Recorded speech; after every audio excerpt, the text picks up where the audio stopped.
कहीं दारोगा को गोली मार दी गई, कहीं पत्रकार का कत्ल कर दिया गया।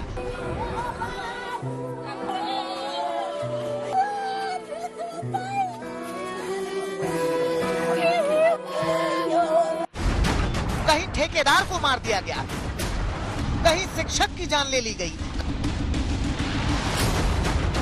कहीं पति पत्नी का कत्ल कर दिया गया,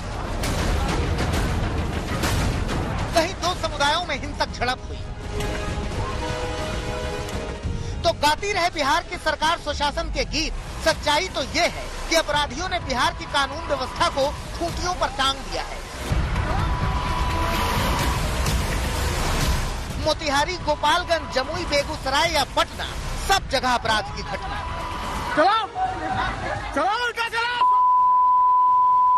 नीतीश कुमार जी तुष्टीकरण के चक्कर में है।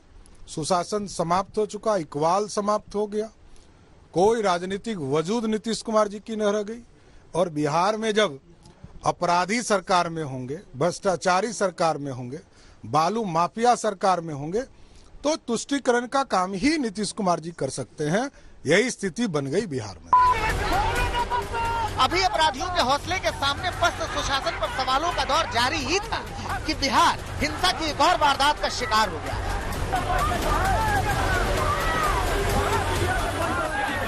मोतिहारी और बगहा में नाग पंचमी जुलूस में पथराव से दोनों इलाकों का माहौल बिगड़ गया।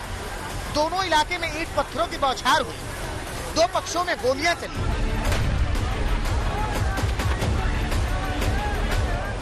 बेकाबू भीड़ सब कुछ तहस नहस करने पर उतारू दिखी। बिहार में नाग पंचमी पर सोमवार को महावीरी जुलूस निकाले गए। इस दौरान दो इलाकों में हिंसा भड़क गई। ये तस्वीर बिहार के मोतिहारी जिले के मेहसी की है। नाग पंचमी पर यहाँ महावीरी झंडा जुलूस निकला था, लेकिन इस धार्मिक जुलूस में ऐसा बवाल मचा कि दो गुट एक दूसरे की जान के प्यासे हो गए।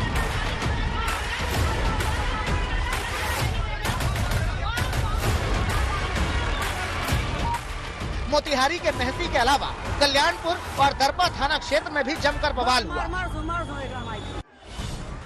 तस्वीरों में साफ देखा जा सकता है कि छत पर हरा और लाल झंडा लगा है, लेकिन वहां मौजूद कुछ लोग निशाना बनाकर पत्थर फेंक रहे हैं। हैरानी की बात यह है कि पत्थर फेंकने वालों में कुछ महिला भी नजर आ रही हैं। बगहा में एक अफवाह क्या फैली, देखते देखते बवाल मच गया। महावीर की मूर्ति और मस्जिद में तोड़फोड़ की अफवाह उड़ाई गई और इसने दोनों समुदायों के लोगों को आमने सामने ला दिया।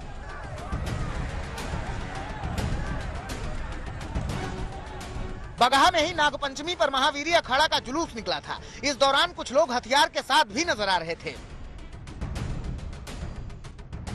जुलूस में शामिल कुछ लोग नारे भी लगा रहे थे। देखते ही देखते कुछ ही देर में माहौल खराब हो जाता है और देखते ही देखते दौड़ा भागी और चीख पुकार मच जाती है। कुछ लोग ईंट चलाने लगते हैं और ईंट का जवाब पत्थर से भी मिलने लगता है। तभी कुछ उपद्रवियों ने यहां चिंगारी सुलगा दी और आग भड़क गई। पूरे इलाके में शरारती तत्वों का तांडव चलता रहा। पुलिस जब बवाल रोकने आई तो उसे चोट खानी पड़ी। जख्मी आम नागरिक भी हुए। दो जगहों पर हिंसा के बाद बिहार सरकार बीजेपी के निशाने पर है। प्रदेश की कानून व्यवस्था को लेकर विरोधी सवाल उठा रहे हैं। नाग पंचमी के अवसर पर पूरे बिहार में, पूरे देश में सनातन धर्म के लोग पूजा याचना करते हैं और जुलूस भी निकालने का काम करते हैं। अत्यंत ही दुर्भाग्यपूर्ण है कि उस दिन लोगों के द्वारा पत्थर चलाने का काम किया गया। यह स्पष्ट दिखलाता है कि नीतीश कुमार जी तुष्टीकरण के चक्कर में है। उन्माद की भेंट नई पीढ़ी चढ़ जाता है कि भाजपा और आरएसएस के नेता अगर वो जेल जाता है तो उसके जमानतदार नहीं बनते हैं, लेकिन दिमागी उन्माद पैदा करते हैं। चूंकि बुनियादी सवाल पर जवाब देने के लिए इनके पास कुछ भी नहीं है। लेकिन स्थिति बगहा नगर परिषद में बिल्कुल नियंत्रण में है। बिहार में बीते कुछ दिनों में हिंसा के दौर के चलते नीतीश सरकार सवालों के घेरे में है। विरोधी लगातार सरकार पर हमले कर रहे हैं। बिहार में कानून नाम की कोई चीज नहीं। गवाह मिटाने के लिए पत्रकार लोगों को गोली मार दी जाती है, जब दरोगा को गोली मार दी जाती है और सब दरोगा जगह जगह पर गए हैं वहाँ किया जा रहा है। घर में घुस करके व्यवसायी को मारा जा रहा है। तो जब कानून व्यवस्था यहाँ है ही नहीं तो सांप्रदायिक दंगा भी यहाँ हो सकता है। सरकार चाहे जो दावे करे, मगर सच्चाई यही है कि बिहार खौफजदा है और जिन पर इसे बेखौफ रखने की जिम्मेदारी है वो जिम्मेदारी से ज्यादा पर्देदारी में लगे हुए हैं। मोतिहारी से सचिन पांडे के साथ रोहित कुमार सिंह, पटना आज तक।